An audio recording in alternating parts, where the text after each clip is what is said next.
কি অসাধারণ গ্রোথ দেখো। 14 দিন বয়স, 5 পিস মুরগির ওজন 2 কিলো 235 গ্রাম।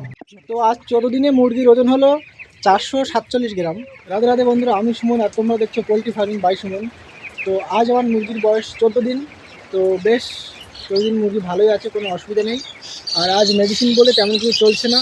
সকালবেলা জলের পাত্র প্রসার করে দিয়েছি, খাবার দিয়ে দিয়েছি। আর এখন চলছে আমার নিজের হাতে বানানো লিভার টনিক। ঠিক আছে, তোমাদের একটু দেখাই লিভার টনিকটা। তাই দেখতে পাচ্ছ আমার নিজের হাতে বানানো লিভার টনিক, লাল লাল রঙের। ঠিক আছে, জলের পাত্র দেখো এই যে।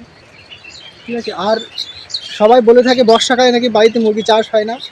আমার দেখো এক বাড়িতে দুবার পোলট্রি চাষ হচ্ছে, আমি শুরু থেকে তোমাদেরকে দেখাচ্ছি। আর বর্ষাকালে হয় না, কিন্তু এখন দেখো বর্ষা হচ্ছে। লাইট তোমাদেরকে দেখাই, বাইরে তাকিয়ে দেখো বর্ষা হচ্ছে, সুন্দর বুঝতে পারছো। এইদিকে দেখো জল পড়ছে, বর্ষা হচ্ছে। আর বর্ষা হচ্ছে বলেই কিন্তু অর্ধেক করে পর্দা দিক দিয়ে ফেলা আছে। পুরো এই মাথা থেকে ও মাথা অবধি তোমরা দেখতে পাচ্ছ পর্দা ফেলা আছে মুরগির। ঠিক আছে, তো তোমরা দেখতে পাচ্ছ আমি বালতিটা বসিয়ে দিয়েছি ওয়েট মেশিনের উপরে, জিরো করা আছে। এবার আমি কিছু মুরগি ধরি।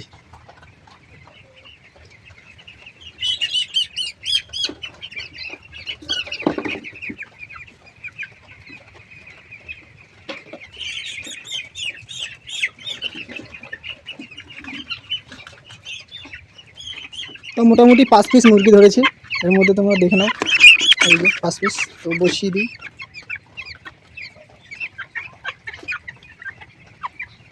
তোমরা দেখো 5 পিস মুরগিতে হয়েছে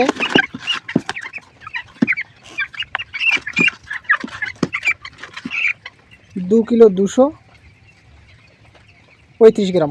2 কিলো 235 গ্রাম 5 পিস মুরগি। আমি তোমাদেরকে দেখিয়ে দিই, 1 2 3 আর 2 5। ঠিক আছে, তো আজ 14 দিনে মুরগির ওজন হলো 447 গ্রাম। 14 দিন অবশ্য এখনও পুরিনি, 13 দিন প্লাস, মানে আজ সবে 13 দিন পূর্ণ হলো সকালবেলা। তো 447 440 গ্রাম মুরগি চাষ করতে গেলে বিশেষ করে 4টে জিনিস কিন্তু খুব ভালো করে লক্ষ্য করতে হবে। প্রথম হচ্ছে ফিডিং, 1, 2 হচ্ছে জল, 3 হচ্ছে লিডার ম্যানেজমেন্ট, আর 4 হচ্ছে পর্দা ম্যানেজমেন্ট। এই 4টে জিনিস কিন্তু অবশ্যই খুব গুরুত্বপূর্ণ।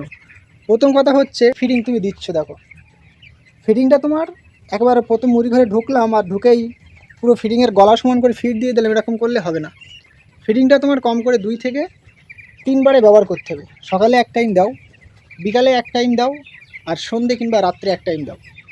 সবসময় চেষ্টা টাটকা খাবারটা খেতে পারে। যত সুস্থ মানে স্বাস্থ্যসম্মত খাবার মুরগিকে খাওয়ানো যাবে, মুরগি কিন্তু তত সুস্থ থাকবে। আর দ্বিতীয়ত হচ্ছে জল শোধন কিন্তু মুরগিকে অন্তত কম করে 3 বার করা উচিত। সকালে 1 বার করো, দুপুরে 1 বার করো, আর রাত্রে 1 বার করো। জল শোধনটাই মাস্ট।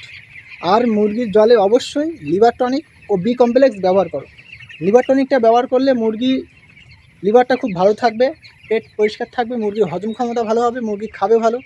আর বি কমপ্লেক্সটা দিলে মুরগি খোড়া ল্যাংড়া হবে না, এবং মুরগি এই যে পাশ পড়ে যাচ্ছে, এক সাইড পড়ে যাচ্ছে, কাত হয়ে যাচ্ছে, চলতে পারছে না, এরকম হবে না। আর যদি মুরগি খোড়া ল্যাংড়া না হয়, মুরগি খাবে ভালো। আর যত ফিডিং মুরগি কনজিউম করবে, মুরগির কিন্তু ওজন দিতে বাধ্য। আর তৃতীয় হচ্ছে লিডার ম্যানেজমেন্ট। এই যে লিডার ম্যানেজমেন্ট, যদি বালিতে চাষ করো তাহলে অবশ্যই কিন্তু দিনে কম করে 2 বার তোমাকে লিটারটা ঘাটতে হবে।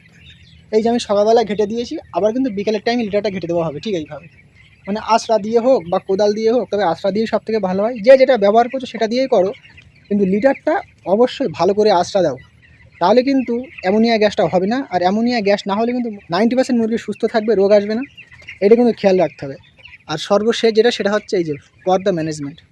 যেহেতু এখন বর্ষা হচ্ছে আর এই সাইড দিয়ে প্রচণ্ড হাওয়া মারছে, আমি ও ঘরেও দেখিয়েছি, এ ঘরেও দেখাচ্ছি। দেখো এক সাইডে হাফ করে পর্দা কিন্তু ফেলা আছে। আর এটা খেয়াল রাখতে হবে মুরগি যেন ডাইরেক্ট হাওয়াটা মুরগির গায়ে না লাগে। ডাইরেক্ট হাওয়া যদি মুরগির গায়ে লাগে, তাহলে কিন্তু এই ঠান্ডা মুরগির লাগবেই। আর ঠান্ডা লাগলে কিন্তু মুরগির সাউন্ডও যাবে না, মুরগির ফিডিংটাও কমে যাবে, ফিড ইনটেক মুরগি করবে না, জল খাবে না। আর যদি জল খাবার না হয়, তাহলে তো মুরগি ওজন দেবেই না, এটা স্বাভাবিক ব্যাপার। তো এই বেশ কিছু জিনিস কিন্তু গেলে খেয়াল করতে হবে। তুমি যদি অন্য কোনো লিটারে করো, কাঠগড়ু বা চিটিতে, তাও তোমার কিন্তু এটা খেয়াল রাখতে হবে। তো এইগুলো মাথায় রেখে চাষ করো, আশা করছি রেজাল্ট ভালো হবে, ফলাফল ভালো হবে। আর তোমরা লট শেষে অবশ্যই মোটা সংখ্যা না হলেও কিছু অঙ্কের একটা মুনাফা তোমরা অবশ্যই লাভ করতে পারবে। তো আজ এই অবধি, দেখা হচ্ছে আবার কাল। ততক্ষণ সবাই ভালো থেকো, সুস্থ থেকো। রাধে রাধে।